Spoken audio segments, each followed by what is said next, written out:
Entonces, el alegato, como les iba diciendo, es la pieza final de rompecabezas. Clausura el caso.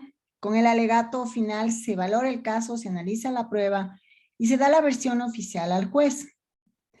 ¿Cuál versión oficial? Esto debería de estar entre comillas en realidad. Es su versión. La versión de cada una de las partes. El juez, entre su versión y la de la contraparte, va a tener que elegir con cuál se queda. Entonces, ustedes tendrían que tener un alegato final base redactado, por más que estamos dentro de un sistema oral. Ustedes no pueden llegar a improvisar el alegato final completamente. Lo redactan ahí, pues, los libros, pues, de litigio oral que ustedes tienen en la bibliografía básica. Lo aconsejan redactarlo como un proyecto de sentencia, ¿no? Es decir, como lo que el juez pondría en su consideración en la sentencia escrita. Y sacan ustedes entonces un borrador y ustedes le ayudan a que el juez saque sus conclusiones. Ustedes sacan sus conclusiones, las suyas, las de su parte, las de su cliente para el juez. Entonces ahí sí ustedes anticipan su conclusión, dan su guía, su pauta para que el juez pueda resolver, a diferencia de todo el caso.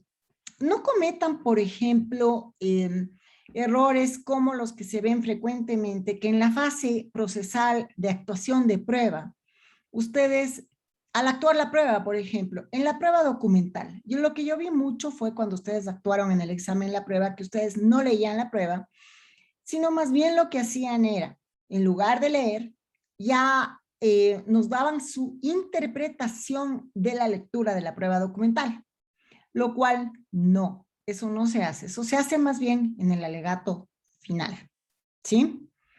Entonces, claro, al momento de ustedes dar su interpretación, lo que están haciendo más bien es anticipar en una fase que no corresponde, retardar el proceso y ayudar a que la otra parte sepa cómo van a armar su alegato final, que como es la última pieza de este proceso, más bien debería de ser una pieza que ellos no saben dónde va a encajar. Nunca uno sabe cuál es la pieza final del rompecabezas. ¿Por qué tendríamos que nosotros hacer que la contraparte la sepa? Bien.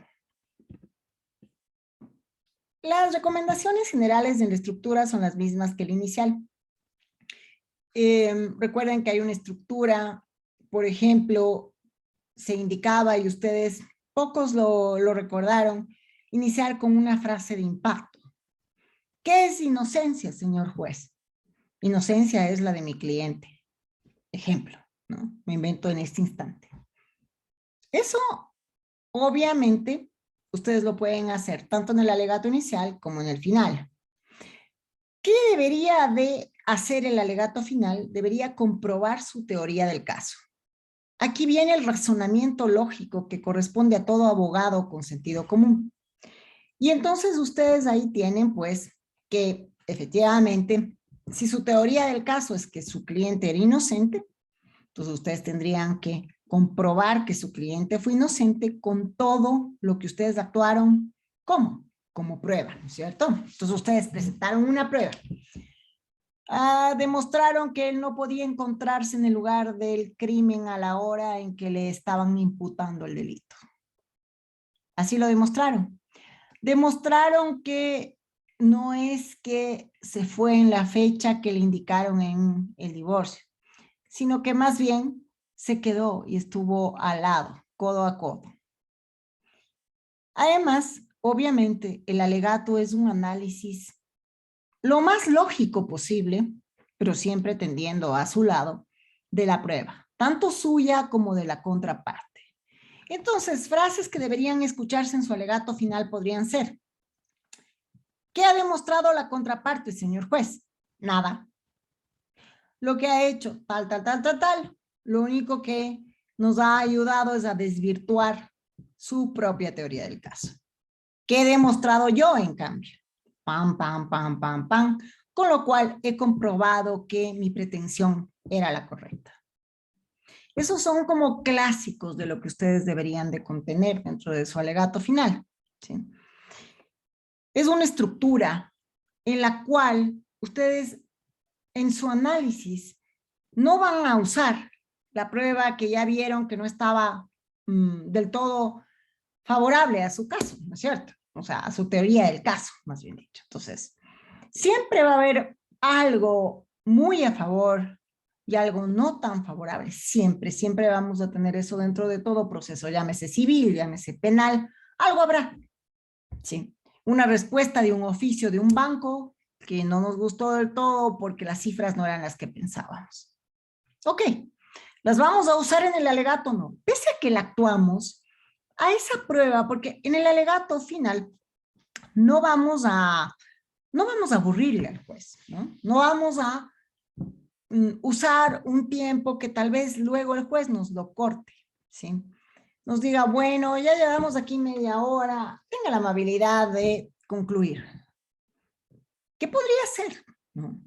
Cuando ustedes están 2, 3 audiencias seguidas, ya sea como parte, terminan desgastados. Pónganse en los zapatos de ese juez o de ese tribunal, que está todo el día en audiencias. Entonces puede ser que su audiencia sea la final y puede ser que ya hayan escuchado suficiente, que vean que está pasando la hora en que deberían de haber concluido y que no concretan. Entonces, claro, ustedes tienen que hacer una estructura lógica en la cual van a desechar aquello que no es tan favorable y entonces en su alegato van a decir, ¿qué es inocencia, señor juez? Ejemplo, inocencia es la de este cliente. En efecto, la contraparte no ha logrado demostrar nada con su prueba. Más bien, ha ratificado mi teoría del caso, que es tal. Pero no solo es la prueba de la contraparte, señor juez, sino mi prueba. La misma que desarrollo a continuación. En primer lugar, tal, tal, tal. Ratificado con las demás pruebas. Es decir, las demás pruebas son las que actuaron, pero que ustedes notan que tal vez no generan todo el impacto que hubieran deseado. ¿Sí? Luego, contestar y convencer que no hay validez en cuestionamientos de la contraparte. Cuando la contraparte realiza su exposición inicial y va actuando su prueba, esgrime ciertos argumentos que no necesariamente ustedes se lo esperaban. ¿Qué sé yo? Está tan paupérrimo que no ha podido conectarse porque no tiene internet. Sí. Ejemplo, me invento, ¿no? ¿Qué tienen que ustedes hacer en su alegato final? ¿Escucharon eso? De eso no existe prueba alguna. Peor de que está paupérrimo. Entonces, ¿qué van a decir? Señor juez, hemos escuchado la barbarie de que esta persona no puede conectarse al internet. Rápidamente ustedes podrían haber investigado los datos de acceso al internet en el Ecuador. ¿Quiénes tienen acceso? ¿Quiénes? La población que tiene acceso al internet en el Ecuador es de un 77%, más con la pandemia. Pero más aún, señor juez, si no tiene acceso al internet, ¿cómo observamos esta factura de internet de su casa? ¿Sí? Entonces ahí desvirtúan de alguna manera. Ustedes tienen que en el alegato estructural, ustedes podrían, cuando todavía no tengan práctica o cuando haya mucha información que ustedes tengan que procesar, que les haya dado la contraparte o que ustedes han proporcionado y que ha ido proporcionando argumentos de lado y lado, ustedes podrían pedir 5 minutos al juez o a la jueza para estructurar su alegato. No les van a negar. Señor juez, le pido por favor 5 minutos de receso. Hemos estado aquí 4 horas. Solicito 5 minutos de receso para organizar la prueba y fundamentar mi alegato. No les van a negar. Normalmente. Bueno, ustedes ya conocen que además del momento que van ante un juez, ustedes ya tendrían que saber si les va o no va a negar esos 5 minutos. Porque si no, le piden simplemente como un receso para ir al baño, ¿no? Se llevan su celular y estructuran. Sí, podría ser también que les toque eso. En fin, lo importante es que ustedes tengan en claro que el alegato es algo organizado. Otra opción es llevar un asistente. El asistente está al lado suyo organizando, pero le tienen que dar las instrucciones precisas. Organíceme todo lo que va diciendo. Me va a copiar todo lo que dice la parte en la declaración de parte. Me va a poner pregunta 1, tal, y solo me va a subrayar con el resaltador las respuestas que me sirvan, por favor. Igualmente, subráyeme en esta foliación qué es lo que me sirve de todo lo que ellos han dicho. Con eso ustedes tienen algo que no pueden prever, porque ustedes no saben qué prueba va a actuar la parte de la que tiene anunciada y de la que ha llegado como acceso judicial a la prueba, por ejemplo. Y sin embargo, eso es crucial en la organización de la prueba para el alegato. Finalmente, el equilibrio emocional. El equilibrio emocional que se ha aconsejado dentro de todas estas clases de técnica de litigación oral. El mantener la lucidez, el saber cuándo se van a descontrolar, cuándo no. Y este equilibrio se tiene que ver en el alegato. No insulten, no ataquen, no usen falacias que no usaron en el inicial, porque podría ser que ya estén suficientemente frustrados, ¿sí? Como para dejar a un lado una actitud y tomar una actitud poco profesional, como sería la de usar falacias ad hominem, ¿no es cierto? Pero no, mi consejo es que mantengan el equilibrio. Finalmente, recuerden siempre, ustedes están en el patrocinio o en la defensa de una causa, pero no es su causa, aunque en ese momento lo sea, ¿sí? O como muchas veces se lo ve en redes, no se te lo tomen personal. El abogado que ha hecho un buen trabajo merece respeto y no ataque. Y ustedes tienen que merecer ese respeto. Entonces, si el otro abogado hizo un buen trabajo que merece su respeto, ustedes también hagan un buen trabajo en lugar de frustrarse y empezar a descontrolarse, ¿sí? Busquen cómo hacer bien su trabajo. Ese base, creo yo, para el equilibrio emocional dentro de las diligencias en general. Bien. Refutar. ¿Qué es refutar dentro del alegato final? Es destruir el argumento para construir su argumento final. Como les decía, ¿cómo es que el señor no tiene acceso al Internet? ¿Está entonces dentro del escaso porcentaje de la población ecuatoriana que vive en la ruralidad? No, el señor vive en el extranjero, en un país de avanzada, en donde el acceso es mayor, y ahora no quiso conectarse y por lo tanto no tiene Internet. ¿Sí? Entonces, destruir para construir. Les estoy poniendo un ejemplo completamente hipotético, por cierto, ¿no? En las citas de jurisprudencia y doctrina hay que ser muy prudentes. Hay que citar jurisprudencia, aquí es muy bien visto cuando citamos jurisprudencia de la Corte Constitucional, pero hay que tener un límite en la jurisprudencia y un límite en la doctrina. ¿Por qué? Este límite está dado en primer lugar por la lectura, porque ustedes obviamente no se van a aprender de memoria toda la jurisprudencia y toda la doctrina.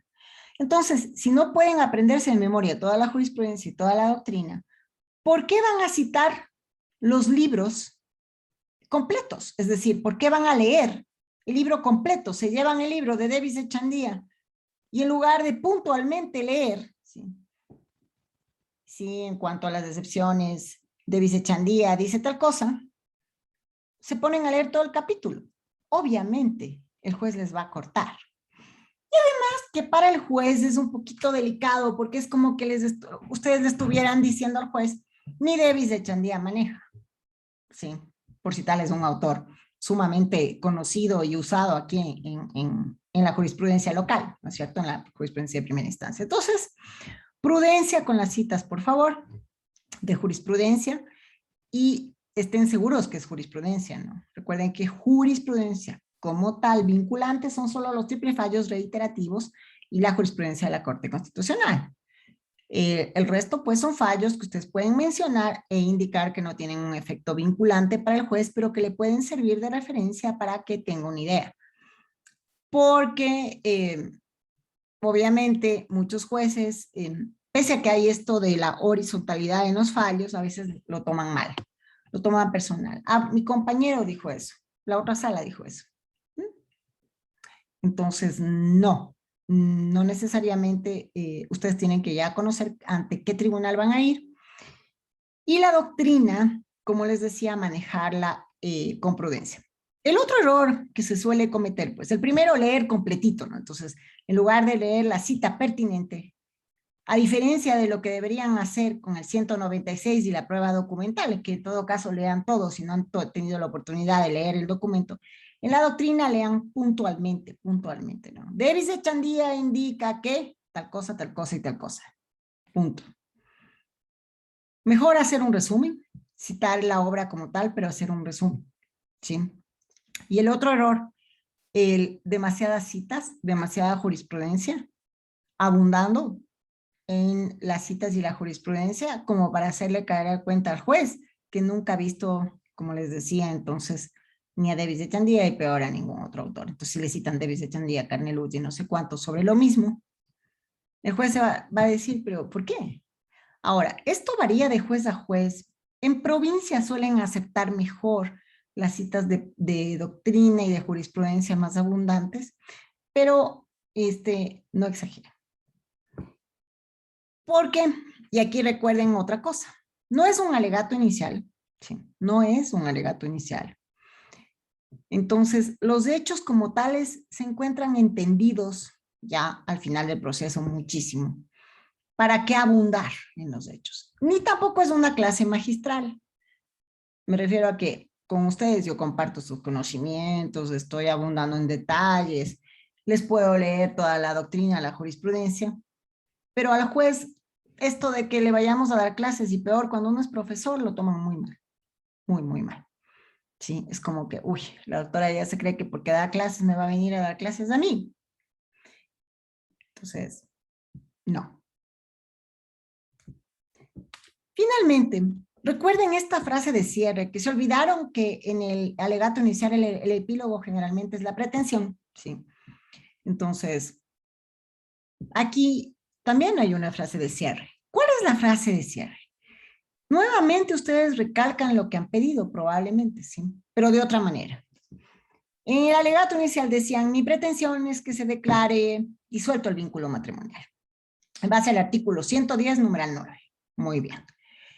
En la frase de cierre, usted, por lo tanto, señor juez, solicito a usted que se digne a aceptar mi demanda y en virtud de ello declarar disuelto el vínculo matrimonial que une a fulano, o sea, en virtud del artículo 110, numeral 9, recordando que esto tiene relación con el derecho a la libertad que tenemos todas las personas, garantizado en la Constitución, artículo 66, y también en la Convención. Es decir, ahí ustedes sí mencionan cierta normativa, un poco más abundantemente que en el alegato inicial. Y esa normativa es la que ustedes llevan preparada, ¿no es cierto? Porque obviamente ya la normativa deberían de tenerla preparada para su alegato final. ¿Qué van a aplicar? La Convención de Derechos del Niño, la Convención de Derechos Humanos, el Pacto de San José de Costa Rica, fallos de la Corte Interamericana, fallos de la Corte Constitucional. ¿Qué van a aplicar? Ya deberían de tenerlo pensado un poco, ¿no? Preparado, es decir, recuerden lo que les decía, no ir a improvisar, ese instante ir a leer la normativa. La semana pasada le sucedió a un abogado que invocó una norma derogada en su alegato final.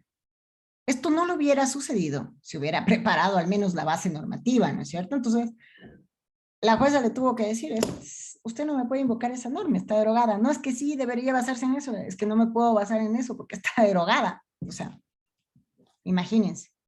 Ok, no manejen, no podemos ser todólogos, a veces no podemos darnos el lujo de escoger nuestros casos, de ser súper especialistas, pero al menos hagamos algo digno. Es decir, ya si no sabemos, vayamos con una generalidad, por lo menos. Si vamos a invocar normas, es súper fácil ahora encontrar qué norma está vigente y qué norma no lo está. Ni a un estudiante se le puede pasar que invoque una norma derogada, peor a un abogado y peor en el alegato final o de cierre. ¿Sí? Vergonzoso, ¿no es cierto? O sea, terrible. Bien. Esto, entonces, como alegato final. Recuerden que después del alegato final, podría ser que ustedes tengan que realizar ciertos recursos. Estos recursos los vamos a ver en otra clase, porque ahora, primero, quisiera escucharles si tienen preguntas sobre esto. Voy a parar la grabación para que las hagan con libertad.